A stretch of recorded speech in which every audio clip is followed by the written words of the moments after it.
నీ పేరేంటి? మీ అమ్మ పేరేంటి? మీ అమ్మ పేరేంటి? మీ అమ్మ పేరు? నాన్న పేరు? నానమ్మ పేరు? నానమ్మ పేరు నిర్లానా. తాతయ్య పేరు? రాము తాత. ఆశి ఏమంటదమ్మా? తగ్గేదేలే అంటదా? మీ నాన్న మీ అమ్మని ఏమని పిలుస్తాడు?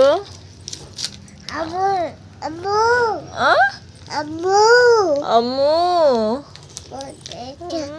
మీ అమ్మ మీ నాన్నని ఏమని పిలుస్తుంది? కూర్చో కూర్చో కూర్చుంటే